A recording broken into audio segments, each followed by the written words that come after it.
Muchas gracias a todas las personas que se encuentran conectadas con nuestra página a esta ya tradicional plática de los jueves, que les recuerdo, orientada particularmente a la carrera de ingeniero zootecnista en sistemas de producción y a los productores pecuarios de la región norte, particularmente del estado de Chihuahua.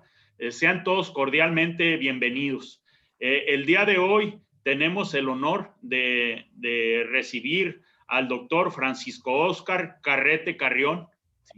El doctor Carrete nos va a impartir una plática sumamente interesante y ajustada, así como anillo al dedo, a la situación de sequía que estamos sufriendo aquí en el estado de Chihuahua. La plática se denomina Estrategias para mitigar los efectos de la sequía. Me voy a permitir dar un pequeño currículum del doctor Carrete. El doctor tiene la licenciatura como ingeniero agrónomo zootecnista de la institución Universidad Autónoma Agraria Antonio Narro. Tiene un posgrado a nivel de maestría en ciencias en nutrición animal en la misma universidad, la Autónoma Agraria Antonio Narro, y un posgrado donde obtuvo el grado de doctor en filosofía en nutrición animal por Texas Tech University. El doctor ahorita actualmente es maestro investigador en la Universidad Juárez del estado de Durango y tiene cualquier cantidad de experiencia tanto en docencia como en investigación, asistencia a congresos, pláticas, cursos cortos, etcétera. Mucha experiencia tiene el doctor Carrete y estoy seguro que nos va a ayudar mucho esas mismas experiencias a la hora de transmitirlas en temas pues tan actualizados como es la sequía aquí en nuestro estado. Creo que nos va a dar muy buenas opciones. Bienvenido, doctor Carrete, tiene la palabra y su presentación está en pantalla. Muchas gracias y bienvenido a todos. Bien, pues al contrario, muchas gracias, maestro Quintana, Toño Chávez y demás funcionarios de ahí de la Facultad de Zootecnia que me permiten enlazarme, ¿verdad? Que me permiten hacer llegar estos comentarios a sus estudiantes. Muchas gracias por todo. Bien, pues ya se mencionó el tema de esta plática, pero sí quisiera también puntualizar algunas cosas. Cuando hablo de estrategias para mitigar los efectos de la sequía, seguramente muchos pensarán que yo traigo la varita mágica para acabar con la sequía, o sea que puedo decir que ya llueva y va a llover, y no es por ahí la plática. Ya lo dijo el maestro Quintana, yo soy zootecnista, yo soy manejador de pastizales, de praderas, productor de forrajes, con un poquito también de preparación en nutrición, pero no soy hidrólogo, ¿verdad? Ni meteorólogo, ni de esas áreas que tienen que ver más con el agua. De tal manera que esta plática va más enfocada al pastizal y al ganado, es decir, cómo mitigar los efectos de la sequía en el ganado o en el pastizal. Pero bueno, no puse el tema o el título de la plática tan largo y por eso ahorita también lo clarifico. Quisiera puntualizar o quisiera también mencionar que a veces confundimos el término sequía y lo generalizamos, simplemente deja de llover y decimos que tenemos sequía. A veces lo confundimos con estiaje. Hay personas que prefieren hablar de la época de estiaje. Quisiera nada más mencionar o clarificar un poquito lo que es el estiaje. El estiaje es cuando tenemos el caudal mínimo en el año, por ejemplo, en pozos, en manantiales, en arroyos, en ríos. Y esto corresponde pues a cuando llueve menos en la temporada que llueve menos en el año o que no llueve nada en el año. El estiaje es una temporada normal, por decir, ¿verdad? Y que nosotros debemos de estar familiarizados con ello. Mientras que sequía es una temporada en la que tenemos una precipitación por abajo del promedio histórico o el promedio normal. Es decir, en un año si para cierta región la precipitación es de 400 milímetros y en un año en temporada de lluvias tuvimos 300, pues es un año seco, tenemos una sequía. Pero nosotros tenemos unos meses en el norte de México, puntualizando, ¿verdad? Para el norte de México, tenemos meses en que llueve o temporadas de lluvias, temporadas en que llueve y temporadas en que normalmente no cae ni una gota de agua, particularmente en las zonas más áridas del norte de México. Tenemos meses que no llueve nada. Entonces, hay veces que tenemos algunos meses, por ejemplo, acá en Durango, de enero a junio casi no llueve nada, pero puede ser que no es una sequía prolongada o una sequía extrema. En este caso, yo me estoy refiriendo a la sequía, sí, cuando tenemos una menor precipitación del promedio, que es el caso ahorita que estamos viviendo en varios estados del norte de México, en partes de esos estados. Por ejemplo, en Durango tuvimos un promedio de lluvias o de precipitación menor de lo normal el año pasado y es el año antepasado, que es el 19, y el pasado, que fue el 20, ¿verdad? Y ahora no sabemos el 2021 cómo se venga. Bien, pues si me permiten voy a ir avanzándole. Aquí quiero también comentarles cuál es el objetivo de la plática. Tengo entendido que la plática va dirigida más a estudiantes de zootecnia, ¿sí? Entonces, en esta plática yo quiero abordar el tema de la sequía, así como algunas estrategias para mermar o evitar sus efectos. Tengo que decir que evitar los efectos de una sequía es casi imposible. A lo mejor puede haber gente muy preparada, muy precavida, que tal vez con un conjunto de acciones pudieran casi evitar esos efectos de la sequía, tanto en el pastizal como en el ganado. Y repito, no me meto yo a la cuestión del ciclo hidrológico o de la conservación de la humedad, conservación del agua, del suelo, etcétera, porque me parece que eso sería otro tema interesante que recibieran los estudiantes, otra plática con ese tema. Entonces, aquí yo quiero sí aclarar que la plática se enfoca más a mitigar o mermar los efectos de esta condición de sequía en el pastizal y en el ganado. Voy a enumerar o voy a mencionar algunas de las acciones. Yo le estoy poniendo aquí estrategias, probablemente el nombre sea correcto, probablemente para algunos no les parezca tan adecuado, pero voy a mencionar algunas de las acciones y luego las voy a comentar posteriormente. Y no quiere decir que en este orden se tienen que jerarquizar, ¿verdad? Pero a mí me parece sí que la más importante es la carga animal, el ajuste de la carga animal. Otra de las acciones es el de tener potreros de reserva. Otra estrategia es conservar forraje, precisamente para esas épocas de menor disponibilidad de forraje en el agostadero. Otra acción es la suplementación, la resiembra, el establecimiento de praderas, ya sea anuales o perennes. Se me salió decir ahorita otro tema porque la verdad cada uno de estos puntos es un tema, o sea, hablar de carga animal, hablar de suplementación, hablar de resiembra, es todo un tema, cada uno de ellos.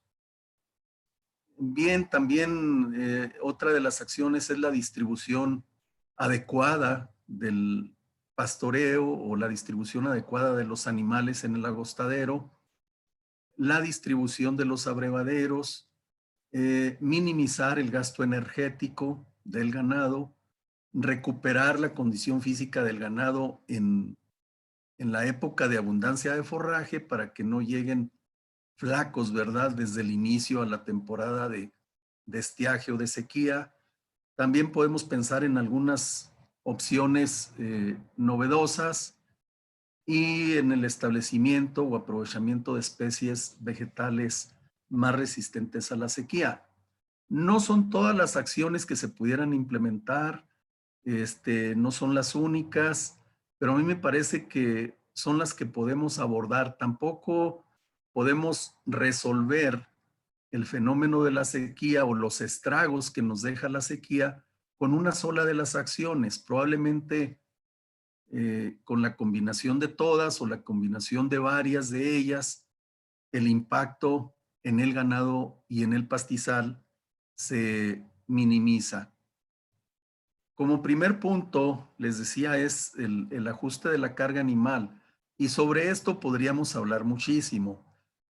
Por ejemplo, yo conozco ganaderos que su manera de pensar es que quieren tener una carga fija o una cantidad de animales fija. Y así ellos en su mente, en su cabeza dicen, es que yo en mi rancho tengo que tener 400 vacas siempre. Y bueno, eso les cuesta mucho. Entre las acciones que yo menciono aquí o estrategias, puedo pensar que algunas son dolorosas para el ganadero y no las aceptan fácilmente. Y dolorosas no me refiero a un dolor físico, sino es un dolor emocional, mental o probablemente en el bolsillo, probablemente económico. Y este es uno de los temas o una de las estrategias que considero para muchos ganaderos les parece doloroso, les parece difícil deshacerse de algunos animales. Yo aquí intento e insisto mucho con los ganaderos que pensemos más bien que la carga animal debe de ser dinámica, no debe de ser un número fijo para todos los años y para todas las épocas del año. Es decir, tenemos dos épocas bien definidas, época de abundancia de forraje y época de escasez de forraje, con diferente grado, ¿verdad? A lo mejor hay escasez moderada o hay escasez extrema de forraje, pero la mayoría de la gente piensa mejor llevar alimento al ganado que deshacerse de algunos animales. Y aquí probablemente este punto. Yo siempre abogo, yo siempre defiendo el que debemos de pensar más bien en un dinamismo en cuanto al manejo de la carga animal. Y existen inclusive reportes, publicaciones que manejan este tema como una tecnología, como una estrategia, el ajuste de la carga animal. Yo trabajé un tiempo en el INIFAP y bueno, ahí en el INIFAP me formé y ahí manejamos muy claramente este tema para los agostaderos. Entonces, en primer lugar, dice aquí apegarse a la capacidad de carga, o sea, cada rancho, cada predio tiene una capacidad de carga.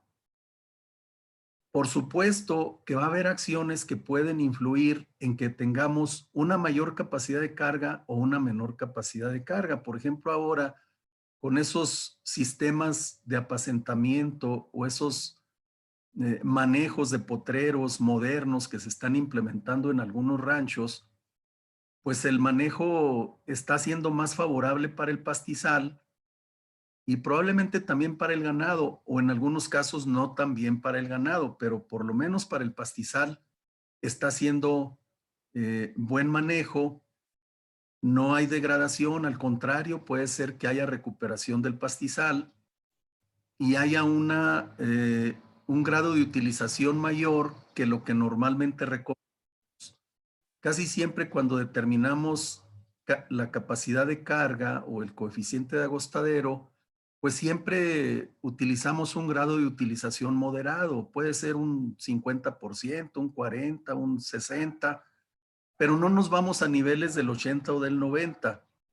En sistemas modernos o en sistemas rotacionales, pues algunos manejadores de pastizales y ganaderos eh, imponen un mayor grado de utilización y por eso pueden tener una mayor capacidad de carga.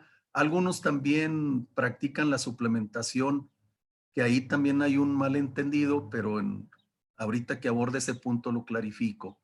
Llevan mucha materia seca también a sus agostaderos y por eso pueden tener una mayor cantidad de animales, una mayor carga animal. Yo considero que lo más importante es manejar la capacidad de carga del predio, manejar adecuadamente la capacidad de carga del predio. Y bueno, para esto, pues tenemos que tener criterios o definido algún criterio para desechar los animales, es decir, para ajustar esa carga animal. ¿Y por qué lo pongo aquí? Porque yo he visto en algunos ranchos que desafortunadamente lo que están desechando son los animales productivos, es decir, las vacas preñadas. ¿Por qué se van las vacas preñadas? Porque están más bonitas, más gordas, más pesadas, les dan más dinero por ellas, en fin, o no les compran las vacas flacas. Pero las vacas delgadas a veces son las que están pariendo año con año y no hacemos eh, un desecho o una selección de los animales en criterios adecuados o con criterios productivos, ¿verdad? Yo aquí estoy puntualizando que debemos de eliminar los animales improductivos y para eso tenemos que llevar registros. Si no llevamos registros, pues es muy difícil que nos demos cuenta cuando ya tenemos un buen número de vacas, por decir 50 o 100 vacas, es difícil saber cuáles son las que están pariendo cada año y cuándo están pariendo y cuánto están destetando también, ¿sí? También otro mensaje que doy aquí es que necesitamos desechar los animales que no se necesiten. Y en este caso me refiero sobre todo a los equinos. A veces, pues en un rancho con un caballo, con 2 o 3 es suficiente, pero no necesitamos una manada de yeguas o una manada de caballos, ¿verdad? En fin, este tema o esta estrategia, por decir, que yo la estoy poniendo como el primer punto o el más importante, pues a lo mejor al mencionar esto como que ya el interés en la plática puede bajar, ¿no? Porque es un tema doloroso, es un tema que no aceptan la mayoría de los ganaderos. Es al contrario, la mayoría de los ganaderos cuando le piden a uno asesoría, realmente casi le están preguntando a uno, dígame cómo puedo tener más animales en mi rancho. Pero no me preguntan, dígame cómo le hago para producir más kilos de carne por hectárea o más kilos de becerro en mi rancho. O cómo le puedo hacer para que los kilos que yo produzco de becerro me cuesten menos. No tiene sentido estar produciendo kilos de becerro de 35 pesos, que nos cueste 35 pesos producir un kilo y que lo vendamos a 40 o a 45 pesos, ¿verdad? Pero si nos cuesta 15 o 20 o 25 pesos, pues ya la diferencia o el margen de ganancia es mejor. Entonces, la mayoría de los ganaderos no se fijan en cuánto les cuesta producir un kilo de becerro, ni tampoco tienen cuantificado cuántos kilos están produciendo por hectárea.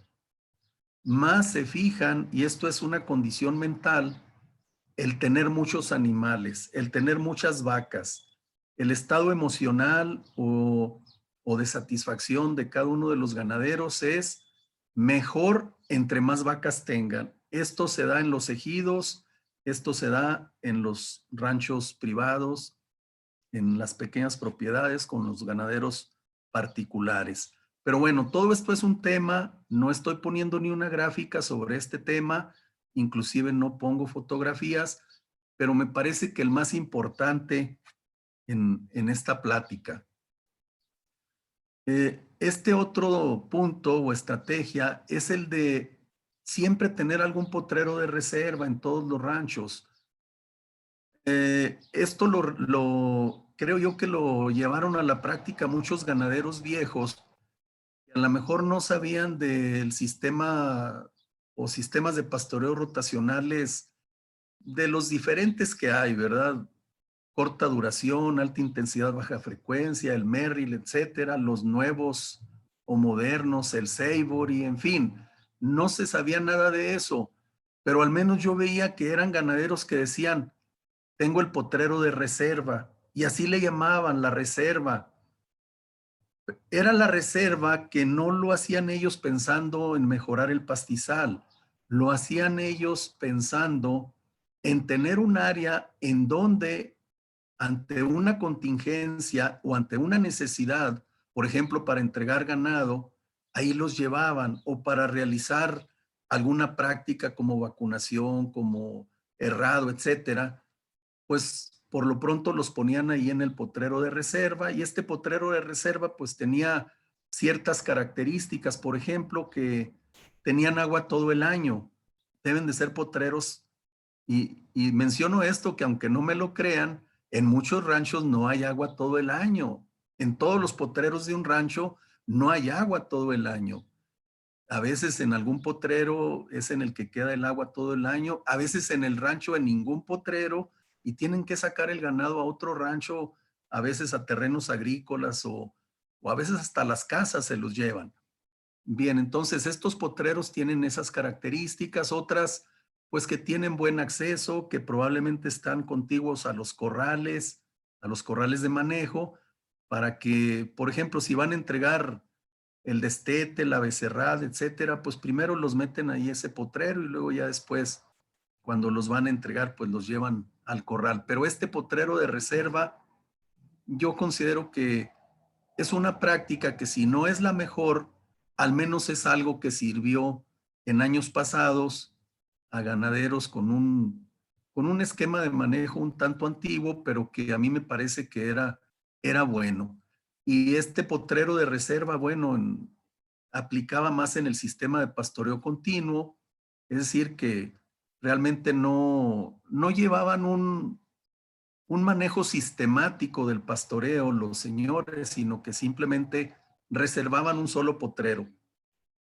En cambio, en el sistema de pastoreo rotacional, pues ahí, dependiendo del sistema que tengamos implementado en el rancho, pues ahí siempre va a haber algún potrero de reserva.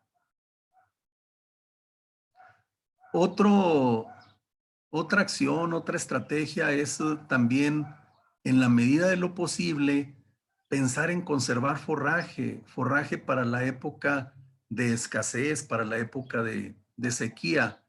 Y bueno, las dos formas mejores de conservar el forraje pues son el ensilado y el enificado. No es una práctica, digamos, que económicamente sea tan rentable, pero es preferible que le demos un poquito de alimento a las vacas en la temporada que no hay abundancia de forraje, o que tenemos ciertas deficiencias de nutrientes o de cantidad de forraje, que dejar caer los animales. Dejar enflacar los animales es lo más costoso económica y biológicamente posible, que ocurre, ¿verdad? Lo mejor es no dejar caer los animales, no dejar que se enflaquen demasiado. Es mucho más complicado levantar una vaca ya muy flaca que dejar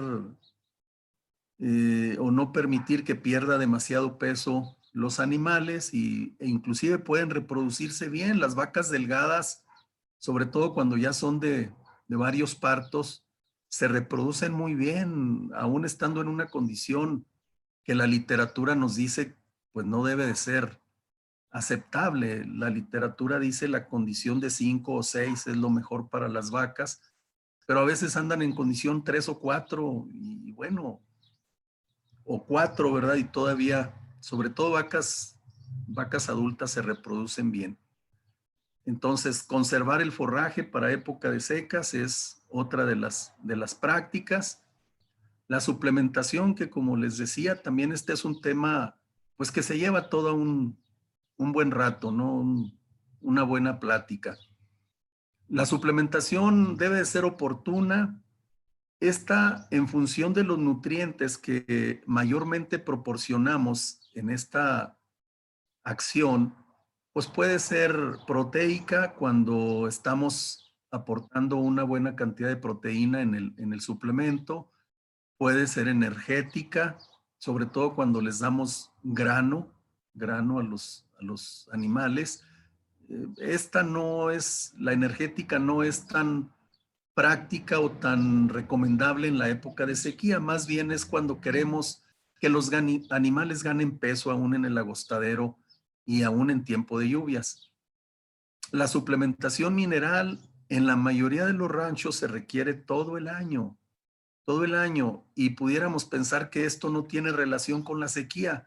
Pues resulta que sí, o sea, si los animales los tenemos bien nutridos, al menos les damos un poquito de vitaminas que escasean en la temporada que no hay forraje verde, sobre todo la vitamina A, los minerales, que también es en la época de sequía cuando más escasos están, aunque también puede ser en tiempo de lluvias. Siempre hay que estar dando minerales en la mayoría de los ranchos. Probablemente son muy afortunados aquellos predios en donde no tengan deficiencias, al menos de algún mineral. A veces la suplementación no es nada más proteica o energética, sino es energética y proteica. O bien puede ser integral, es decir, les damos un suplemento que trae una pasta proteica, que trae un grano, que trae energía y tal vez también los minerales y las vitaminas ahí las incluimos, de tal manera que es un bloque o es un suplemento multinutricional. Pero no voy a abundar mucho en esto, porque les digo, nos llevaría toda la plática.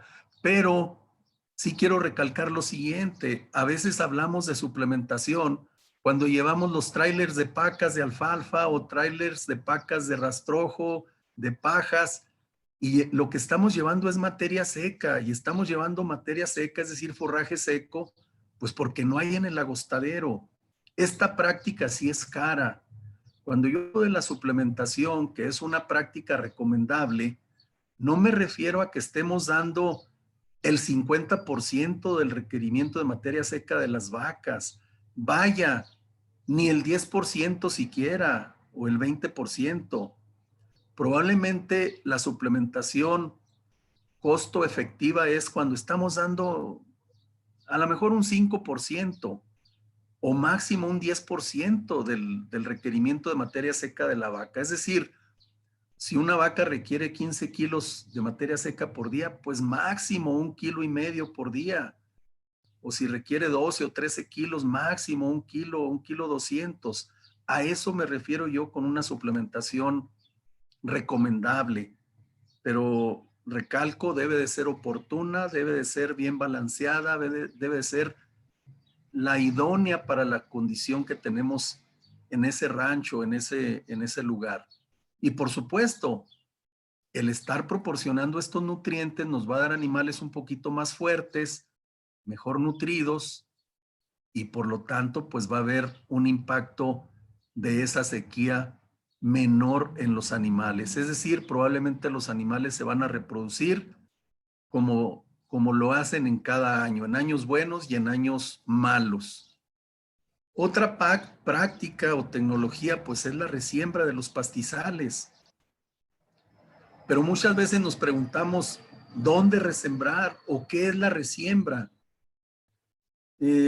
La siembra o resiembra en los pastizales se justifica en aquellas áreas en donde sería difícil incrementar la cobertura vegetal con simplemente dejar descansar los potreros o con implementar un sistema de pastoreo diferente, un rotacional o un método moderno, ¿verdad?, de aprovechamiento del pastizal.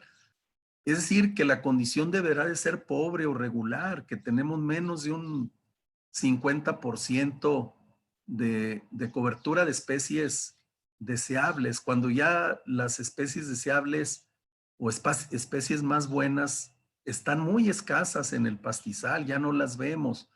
En ese caso, en esas áreas de pastizal, en esos potreros o en esos ranchos, pues es factible o es necesario hacer la resiembra. También podemos sembrar aquellas áreas que están dentro del mismo predio o en predios del mismo propietario, pero que son áreas de cultivo abandonadas. También ahí se pueden establecer, podríamos llamarle praderas perennes de temporal. Y como decía hace rato, también donde ya no vemos especies deseables. Por ejemplo, como aquí. Esta es de cultivo abandonada. Si se fijan, ya vemos puras piedras, es decir, se ha erosionado mucho. Aquí vemos otra área también. esta área de cultivo no está abandonada, es una parcela de temporal, pero la verdad, dejarla para algún cultivo creo que es menos rentable y ecológicamente también me parece que es menos recomendable que destinarla a pastizal y en este caso se requeriría pues resembrarla. Perdón. Y bueno, muy diferente es ver un área que ya sea con simple descanso o con haberle tirado un poco de semilla, se nos cubre el suelo. Estas fotografías son de zonas áridas, y de la zona más árida de Durango y semiárida también. Bien, otro tema es el establecimiento de praderas. Cuando esto sea posible, es decir, cuando un ganadero tiene terreno pastal o terreno de agostadero, pero también tiene, ya sea dentro del mismo predio o en otro predio, tiene agua, tiene tierra agrícola, pues es muy buena combinación tener aunque sea una pequeña superficie con praderas, las cuales pueden ser perennes o anuales. La ventaja, bueno, todo esto sería un tema de plática, el establecimiento de praderas. Las anuales tienen sus ventajas, las perennes también, la conveniencia. Esto sería más bien de acuerdo a las condiciones del ganadero y las necesidades del mismo. Por ejemplo, una praderita como esta, pues la verdad, tener 100 o 50, no sé cuántas hectáreas de pradera así como esta es como tener un rancho de 5,000 o 10,000 hectáreas. Pero bueno, yo aquí me refiero a que debemos de combinar el agostadero con alguna pequeña praderita donde podamos llevar, por ejemplo, vacas delgadas, vacas paridas, los sementales en cierta temporada del año, etcétera. Y bueno, aquí yo más que todo en esta diapositiva lo que trato de persuadir es que debemos de pensar también en el aprovechamiento múltiple de los pastizales, es decir, la mayoría de las personas o de los ganaderos creemos que lo único que podemos aprovechar o podemos extraer, que podemos producir en un agostadero es ganado. Y no, o sea, podemos tener otras especies, por ejemplo, aquí se menciona la sábila, el orégano, el maguey, el nopal, inclusive resalto aquí la palabra árboles, porque yo siempre he pensado que entre más árboles tengamos, así sea para sombra, así sea para cercos vivos, o para madera, o para postes, para lo que sea, ecológicamente hablando, siempre será mejor ese ecosistema donde tenemos también árboles. Y lo resalto porque conozco productores que me parece que odian los árboles y sobre todo un cierto tipo de árboles, por ejemplo, los huizaches. A los huizaches me parece que algunos ganaderos los odian, los ven como una maleza, inclusive a los mezquites, que son muy diferentes, o sea, son parecidos los árboles, pero son muy diferentes. Hay gente que acepta, que tolera y que le ve bondades a los mezquites comparado con los huizaches, pero hay alguien que no acepta ningún árbol en su predio y los eliminan. Los táscates los ven como maleza y los táscates son una bendición porque también nos dan un buen ingreso por la madera que se vende, por los postes, ¿verdad? Y bueno, también la producción de semilla. Aquí precisamente la foto que se muestra, pues es de un área donde se tiene establecido banderita y se produce semilla, ¿verdad? O pastos perennes también para producción de, de semilla. Aquí vemos otro pasto, este es otro pasto perenne, es un pasto introducido. Yo sé que hay gente que no comulga, que no acepta que se introduzcan pastos de otros continentes. Este es el zacate llorón, Eragrostis curvula. Bien, otra acción que nos permite reducir el impacto de la sequía en el pastizal y en el ganado, pues es hacer una mejor distribución del pastoreo.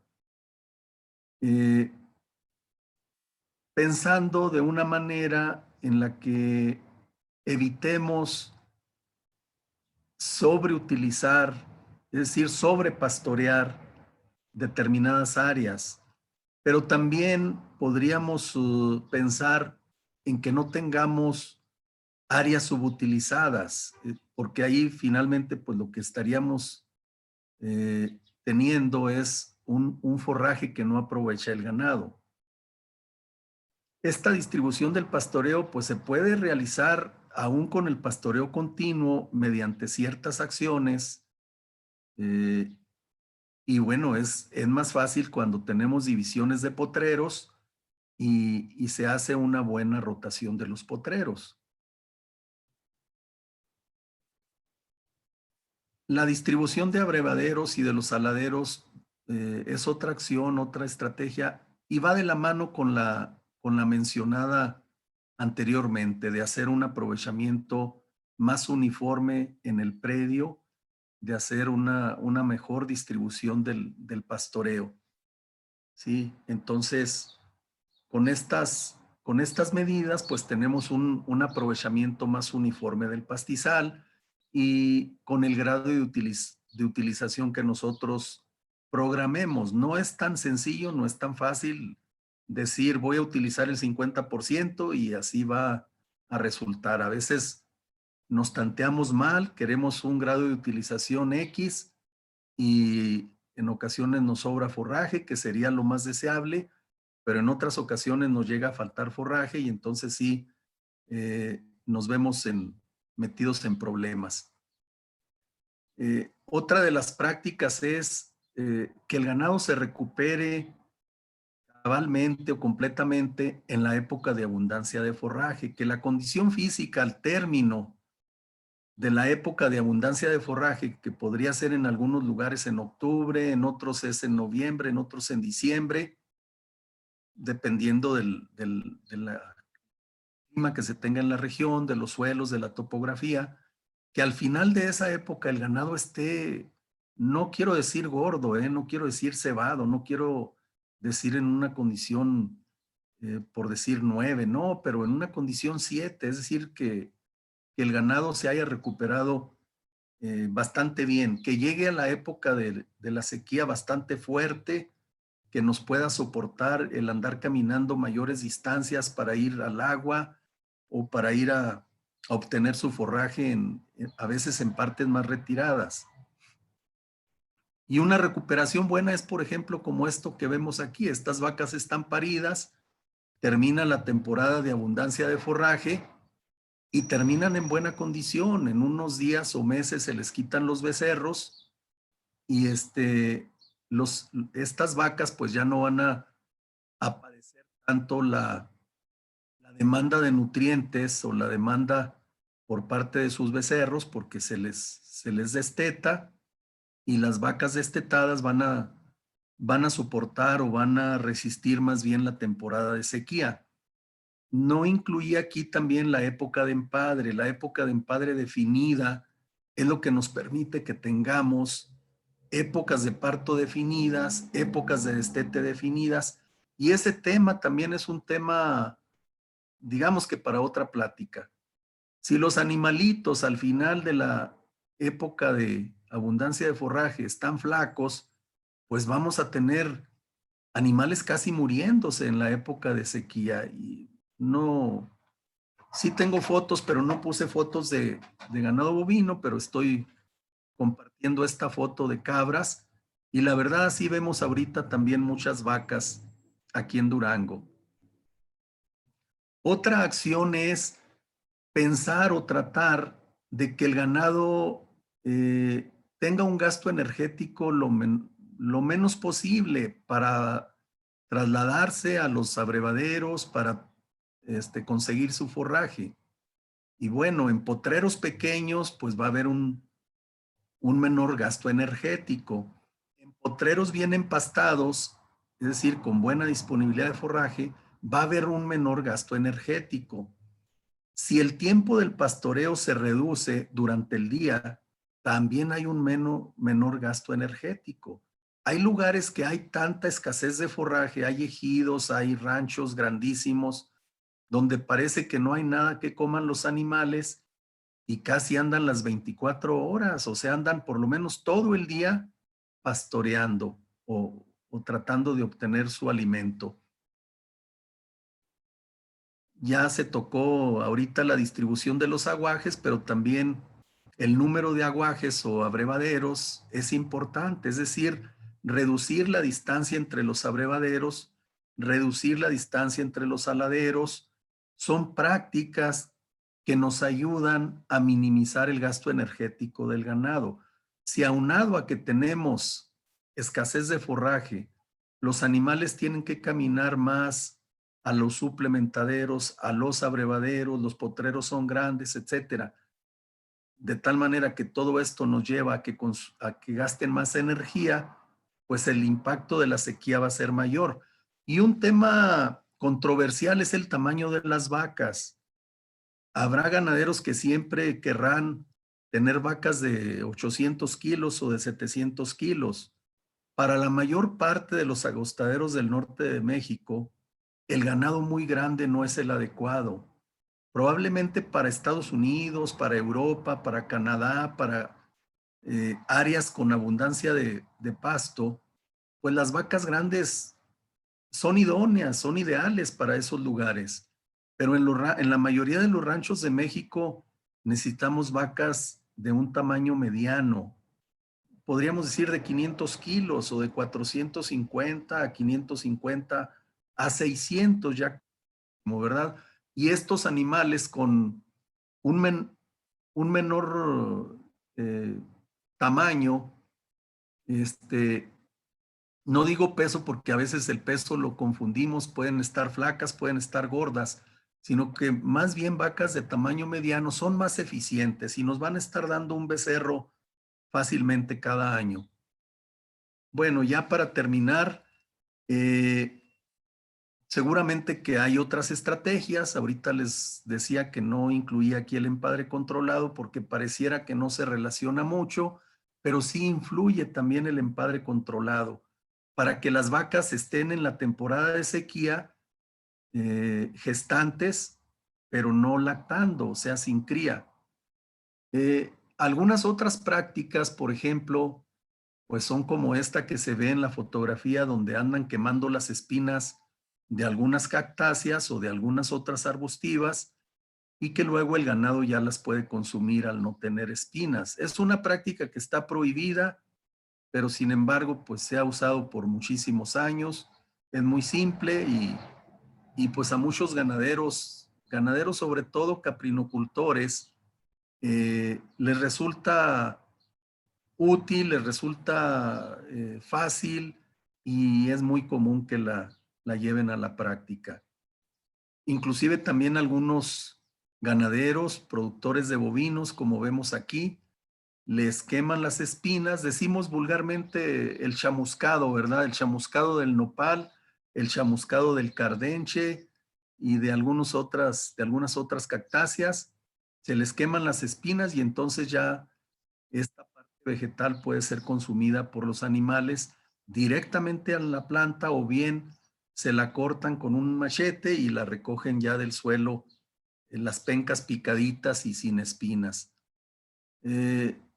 Esto está prohibido, sin embargo, pues a lo mejor en algunos predios pudiera ser aceptable siempre y cuando se realice con medida, ¿verdad? Con cierto tiento para no acabar con estas especies vegetales. Bueno, aquí es otro vistazo donde se, se muestra un hato de ganado donde les están picando también nopal chamuscado. Bien, ahora una pregunta. Eh, y bueno, no me metí aquí a nada de los temas de la conservación del agua donde podríamos implementar muchas cosas, ¿verdad? Por ejemplo, las curvas a nivel, hay un tema que no es muy nuevo, pero que sí también impacta mucho el tema de la línea clave, el key line. El key line es algo que casi no se practica en nuestro país, sin embargo, de la poca experiencia que yo tengo, es que he visto que es algo algo muy favorable para las tierras agrícolas y tierras de pastoreo, pero es costoso, o sea, hay que hacer algo de obras o de trabajo ahí, de inversión en los predios. Yo hago esta pregunta, ¿realmente cuál es cuál es la razón o qué afecta más al ganado y al pastizal? La sequía, considerando como una temporada en que tuvimos una menor precipitación de la normal o de la esperada, o realmente el mal manejo del pastizal. Yo aquí le pongo sobreutilización, pero es mal manejo del pastizal y mal manejo del ganado en general.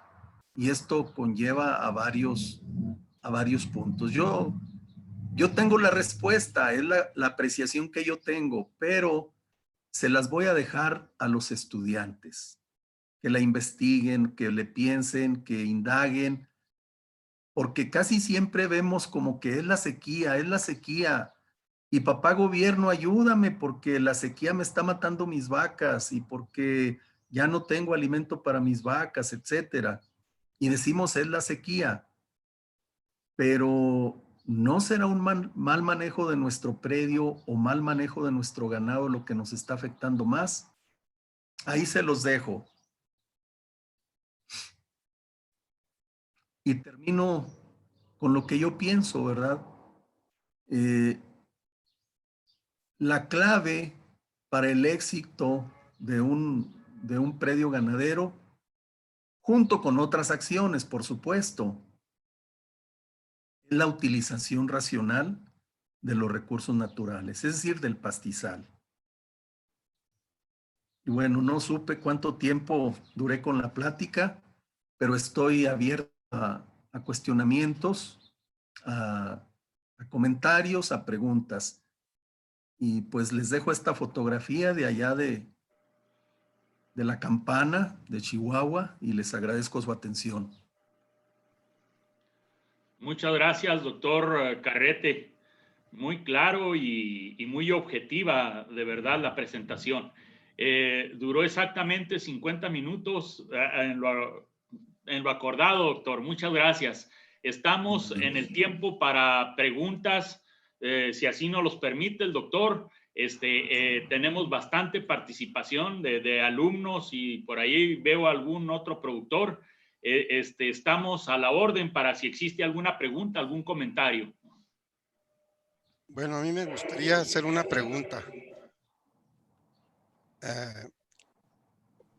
Se mencionó ahorita y con mucha claridad que una herramienta muy buena es que realmente los productores disminuyan su carga animal cuando no les llovió, no tienen forraje, porque indistintamente de qué sistema de pastoreo utilicen, no hay forraje, ¿sí? Entonces, de una manera práctica, ¿cuándo sería el periodo más correcto en el que nosotros le digamos al productor, aquí es importante que ya usted disminuya el número de animales? Yo sé que sí, ciertamente les duele, no quieren, por muchas razones económicas, estoy de acuerdo, pero en forma práctica, cuando nos estamos acercando a qué parte de la estación final de la lluvia, ¿cuándo le diríamos ya saque usted ganado? Sí, muy bien. Yo creo que serían dos aspectos los que consideraríamos. Antes de que empiecen a perder condición los animales, las vacas o los animales que vayamos a desechar, a lo mejor a veces hasta sementales tenemos que desechar a la par de un porcentaje de las vacas vientres, y antes de que el precio de las vacas se caiga. Ahorita ya mucha gente está vendiendo sus vacas, pero pues se las pagan a como se dejen, o sea, una vaca que regularmente puede valer 12,000 pesos, ahorita las están vendiendo en 3, 4,000 pesos. Una vaca gorda al final de la temporada de abundancia de forraje, por decir en octubre, pues pueden pagarla 25 pesos el kilo. Ahorita, si nos va bien, las están pagando a 15. Entonces, Yo entiendo que muchos ganaderos, cuando termina el ciclo de abundancia de forraje, tenemos la esperanza que va a caer nieve, que va a caer lluvia, que va a haber cabas, que no va a estar dura la sequía, cuando ya en tiempo normal de las lluvias no nos llovió y el potrero no se empastó. O sea, los conocemos. Ya no hay que esperar a que el clima cambie y en tiempo de sequía nos vaya a llover y vayamos a tener abundancia de forraje. No va a suceder. Yo creo que tenemos que mentalizarnos y reconocer que la naturaleza, por un lado, la debemos de respetar o nos manda ciertas lecciones. Yo tengo una concepción de la naturaleza que la veo como un Dios. La naturaleza para mí es un Dios y la naturaleza nos da lecciones. La naturaleza nos premia con nuestro buen comportamiento, hablando del pastizal, hablando de los recursos naturales. Los manejamos bien, los respetamos, los cuidamos, no los deterioramos, etcétera. Y como que nos bendice, nos manda algo bueno. Pero los sobrecargamos, los trillamos, los mal manejamos y nos llevan las sequías. Yo sé que los hidrólogos nos dirán, o los meteorólogos, es que esto es cíclico, cada cierto tiempo llega una sequía de 2, 3 años seguidos. Puede ser que sí, pero yo también veo que si no pensamos un poquito en respetar la naturaleza, en respetar la fauna, en respetar la vegetación, en hacer el manejo apropiado, como que nos caen las desgracias, o sea, nos vienen los castigos, nos viene una reprimenda y si no nos queríamos ajustar con la carga animal nosotros por nuestra voluntad, a fuercitas a veces la naturaleza nos mata un número de vacas y la carga animal se ajustó solita. Pero la respuesta, Toño, es para mí, ¿verdad? Antes de que estemos ya hundidos, o sea, antes de que el barco se hunda, antes de que el precio se caiga del ganado, antes de que se nos estén muriendo, creo yo que es el momento para desechar los animales o para ajustar la carga. Correcto, gracias, doctor. ¿Alguna otra pregunta? ¿Algo más que guste agregar, maestro Toño Chávez? Ok, gracias. ¿Alguna otra pregunta, compañeros? Buenas tardes. Buenas tardes. Su nombre, por favor, y la pregunta. Luis Rodríguez, profe. Una pregunta para el doctor. ¿Cree que las condiciones actuales de los pastizales en general requieren el mismo manejo que hace años, refiriéndome a la cotecoca? En esta guía, ¿cree que el manejo que se le daba antes esté siendo el mismo, tenga que ser el mismo, o habría que hacer una actualización en estas condiciones nuevas en los pastizales hacia esta guía? Sí, la respuesta es que ya las condiciones son muy diferentes. O sea, yo tengo una idea y una opinión de Cotecoca. Para mí ha hecho el trabajo más completo que podamos tener de los pastizales en cuanto a la determinación de los coeficientes de agostadero. Desafortunadamente no fuimos más allá para hacerlo a nivel predio o para hacerlo a través del tiempo, ¿verdad? Simplemente en la década de los 70s, parte de los 80s, se determinaron los coeficientes de agostadero. Yo en la experiencia que tengo, en los ranchos que yo visito, en donde yo puedo estar observando la carga animal que se maneja, me ha parecido que ha sido una estimación muy acertada, muy acertada. Yo sé que hay ganaderos que, por ejemplo, les sobra forraje si traen la carga animal o la capacidad de carga que Cotecoca les indicaría. Esto es cuando han estado manejando bien los agostaderos y les sobra forraje porque Cotecoca, tengo entendido, que hizo sus cálculos con un 50% de grado de utilización. Entonces, pues siempre vamos a tener un forraje extra, un forraje, un sobrante, por decir. Pero malamente algunos han incrementado la carga y luego empiezan a deteriorar y ya después no recuperan.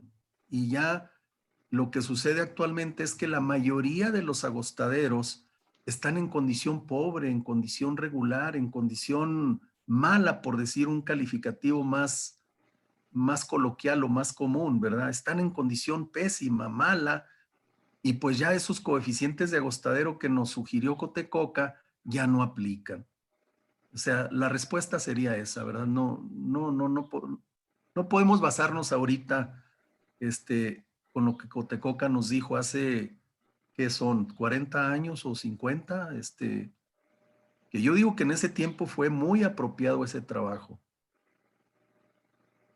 Correcto. Gracias, Luis. ¿Algo más que quieran agregar? Quisiera participar. Sí, a sus órdenes. Adelante. Su nombre, por favor, y la pregunta. Sí, mire, Heriberto de Jesús Maldonado. De hecho, soy asesorado de aquí del doctor Carrete. No sé, quiero dar una apreciación en ese sentido porque es algo que me interesa también. De hecho, es de lo que me ha motivado a seguir en los posgrados.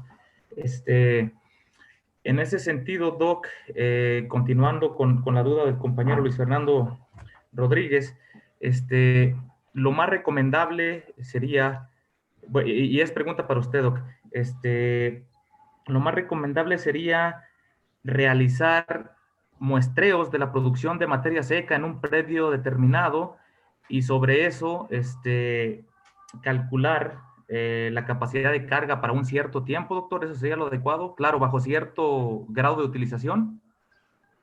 Sí, gracias, Heriberto. Bueno, yo lo que recomendaría es que los coeficientes de agostadero los tuviéramos por predio, o sea, por ejido, por comunidad, por colonia, por rancho particular, que supiéramos cuál es nuestra capacidad de carga y ajustarnos. Y efectivamente sí, Beto, la manera de determinar el coeficiente de agostadero pues es en función del forraje que nos está produciendo una determinada área, un pastizal X. A partir de ahí llegamos mediante una serie de cálculos, a decir el coeficiente de agostadero de esta área o de este sitio de pastizal es de tanto, y conociendo la superficie del predio, pues decimos, aquí podemos sostener una cierta cantidad de animales, y a eso le llamamos la capacidad de carga o la capacidad sustentadora del predio, ¿verdad? Pero sí, tendríamos que recurrir pues ya a las prácticas que sabemos cómo se llevan a cabo para esta determinación del coeficiente de agostadero. Sí se requiere de una actualización. Y gracias, doctor. Sí, nada más mi intención era un tanto amplificar un poquito por si le queda un poquito más claro al compañero Luis Fernando. Gracias. Muchas gracias. Gracias. Muy bien, bien. Si hay alguna otra pregunta, con todo gusto, estamos en tiempo ya para finiquitar. Doctor Carrete. Alfredo. Sí, mi nombre es Francisco Villanueva Ábalos. Algún tiempo fuimos compañeros, el doctor Carrete y yo, estudiante de zootecnia también. Quisiera hacer una pregunta que también pudiera estar dirigida a Toño Chávez y al doctor Carrete. Tengo entendido que yo estoy en el área tropical, que han estado utilizando algunas estrategias como es el uso de nuevos clones de Penicetum en algunas áreas templadas o inclusive áridas de los estados de Chihuahua, Zacatecas, en Durango no tengo antecedentes, pero que se han estado utilizando con muy buenos resultados. En San Luis Potosí, por ejemplo, el doctor Quero menciona que la utilización de leucaena en áreas más áridas es una excelente opción, y yo sé que sí. En el caso de Penicetum es el maralfalfa, que ha sido una maravilla para muchos productores, ¿verdad? Que se ha adaptado bien a condiciones allá de un poco más extremas en cuanto a ambiente, les ha dado buenos resultados en Zacatecas. Tengo entendido que por ahí en Ojinaga alguna vez también hicieron algunas pruebas. Mi pregunta es, ¿cómo consideran estas especies como una estrategia para mitigar los efectos de la sequía en el ganado, inclusive en el suelo? Y si tienen alguna experiencia en sus respectivos estados, sí me gustaría conocer sus opiniones. Gracias por la pregunta y porque realmente me llega a la memoria también ese tema. No lo mencioné en la plática, no lo incluí. La producción de forraje con cultivos de corte es totalmente factible, doctor Villanueva. La persona que hizo la pregunta anterior, el maestro Heriberto es estudiante de doctorado, pero en su estudio, en su investigación de maestría, trabajó con maralfalfa. Entonces, la respuesta es, compadre, la maralfalfa en Durango se adapta perfectamente bien, produce bastante forraje y definitivamente se convertiría en una estrategia para mitigar los efectos de la sequía, es decir, para proporcionar algo de alimento, algo de forraje en la época de estiaje. Es de riego, en tiempo de frío deja de producir, pero de marzo a octubre este pasto crece, se adapta muy bien aquí en Durango. En los lugares más fríos que aquí, el Valle del Guadiana probablemente tenga más limitantes, pero Durango tiene ciertas áreas un poquito cálidas, y no hablo de las quebradas, que es tropical, sino acá por el lado de la región lagunera. La región lagunera es cálida, probablemente casi igual que la región de los Cañones allá en Zacatecas y Jalisco. Pero qué bueno que lo mencionas, compadre. Sí, es muy factible esto. Bien, pues nada más para terminar, aquí nosotros tenemos 13 ecotipos de Penicetum. Si los consideran, compadre, alguna vez lo comentamos, abrir el abanico de evaluación de materiales. Muy Estamos bien. En condiciones de proporcionar pequeñas cantidades experimentales de materiales, ¿verdad? Aquí Sí. maralfalfa no ha sido no más que un Penicetum más. Inclusive Sí. veo yo que tiene mayores requerimientos de agua y de fertilización. En Sí. cuanto a rendimientos de materia seca, ha sido similar a muchos, inclusive se ha quedado abajo de algunos como el OM22, y, Sí. y es similar pues a algunos clones cubanos como el 715, ¿verdad? Muy Estamos bien. en la mejor disposición de compartir algo de material para futuras investigaciones. Muchas gracias.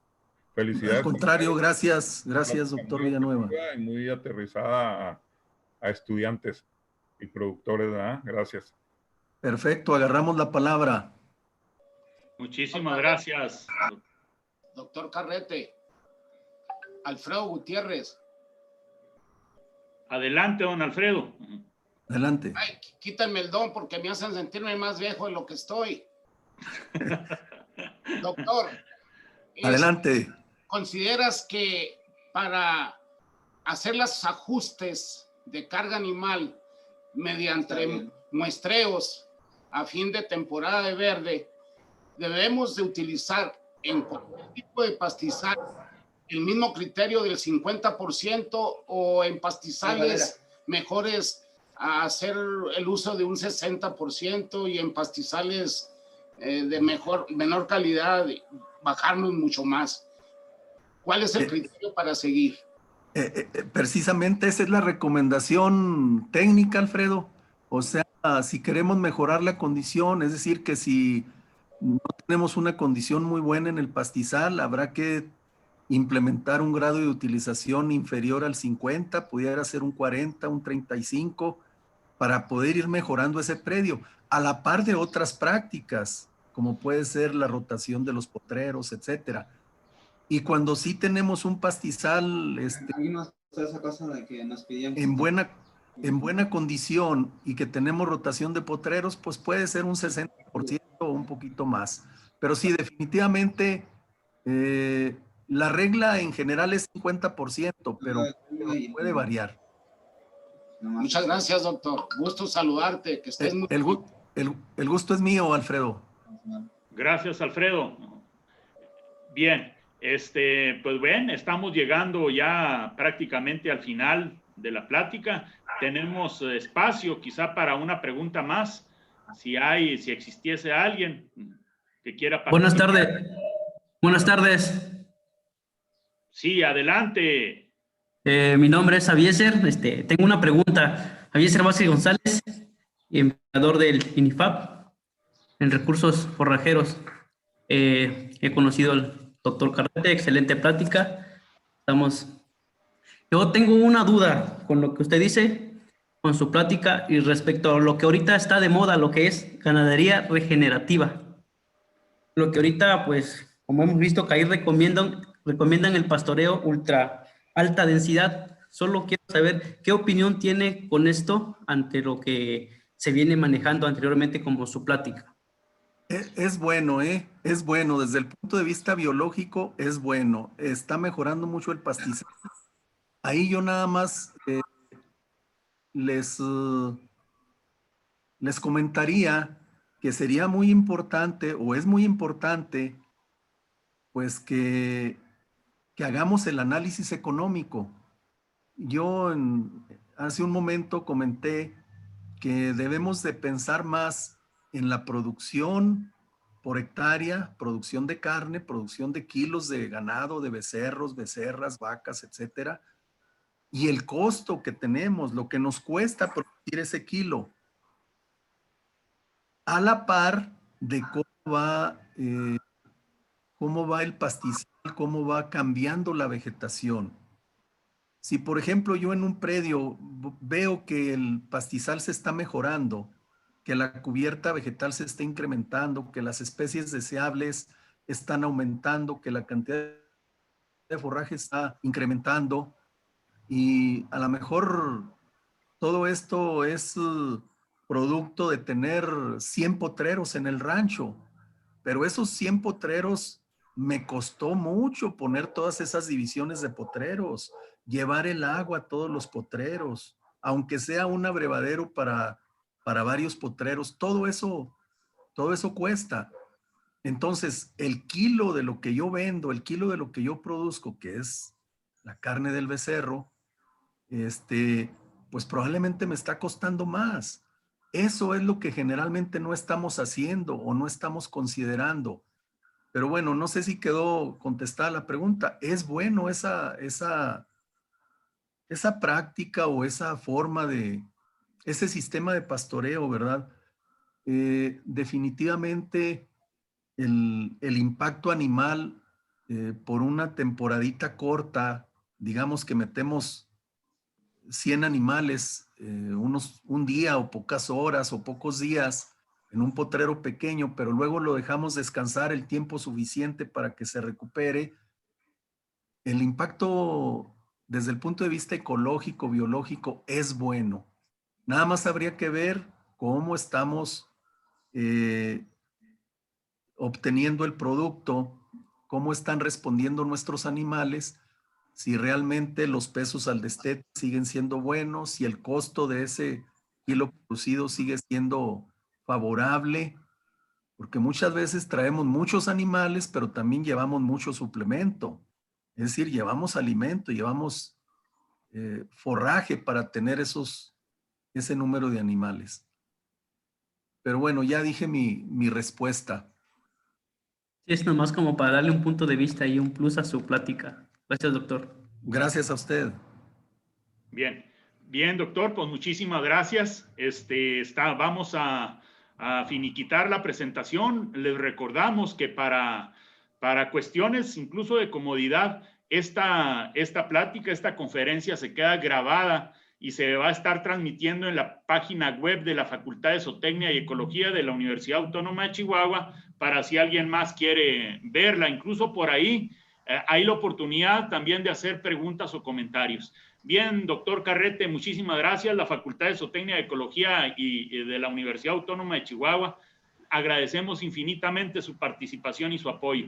Muchísimas gracias, estamos a sus órdenes y seguimos en contacto. Muchas gracias, doctor. A la orden, a la orden. Sí, hasta luego. Gracias a ustedes, hasta luego. Cuídense.